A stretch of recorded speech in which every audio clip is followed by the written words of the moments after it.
Well everyone, it's time for us to go and take a look at some of the best Samsung phones that you can actually go ahead and buy in 2024, at least in the month of June of 2024. Now, the first thing I'll definitely tell you is that some of the best Samsung phones you can buy are always going to be the latest and greatest ones that Samsung actually makes. So as at this point, I will definitely tell you, if you're in the market, some of the best Samsung phones you can buy are the Galaxy S24, Samsung Galaxy S24 Plus, and the Galaxy S24 Ultra. These are without a doubt the best, Samsung phones you can basically buy. And the reason for that, it's not rocket science. They're basically, the most expensive, best Samsung phones. They're giving you the best and brightest displays of all time. But the biggest thing too, Samsung is basically offering you 7 years of software and security updates inside of these particular iPhones, or inside of these particular phones. So it makes so much sense to go and purchase a device like this because you're going to be able to sustain this phone for long periods of time. They are honestly some of my most favorite devices when it comes down to it. So whether you get the Galaxy S24 or you go all the way up to the Galaxy S24 Plus, these are very good phones and I would recommend every single person to go and pick it up.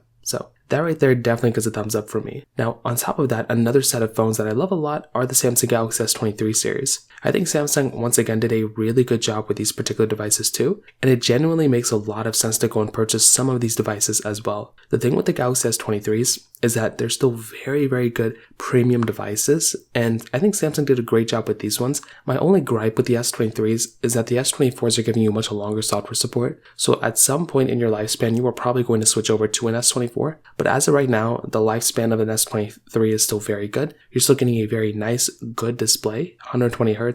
You're getting the Snapdragon 8 Gen 2 chipset inside, which is very good still. The battery life is pretty decent, the performance is pretty decent, and when I look at these particular devices, they're actually very decent ones when it comes down to it. So the whole entire S23, and if you want a bigger phone, you can always go for the S23 Plus, so you can always swing for another type of device that's kind of in the same realm as well. So that right there, I would say gets a thumbs up from me without a doubt. And finally, the Samsung Galaxy S22s I think are also very decent phones to still pick up. The only thing with the S22s is that the S23s once again were a pretty big upgrade coming from the chipset and kind of, helping out with the throttling and everything like that. So it's almost like every single year you're going to be getting like a bigger and bigger update or a bigger device, and that's definitely for sure the case here. So it's just one of those things to keep in mind. I think the S22s are still very good, and they're still very nice devices that you can use like on an everyday basis. I think for the most part, like if you're buying a device, you're going to have a pretty good time with the Galaxy S22s as well. So in my personal opinion, those are probably some of the best, Samsung phones you can buy in June of 2024. If you have any other thoughts or questions, please let me know in the comment section below. Hit the like button, that would mean so much, but definitely hit that subscribe button. More importantly than everything else, I love every single one of you guys. Hopefully I'll catch you guys in the next video. Peace out till then.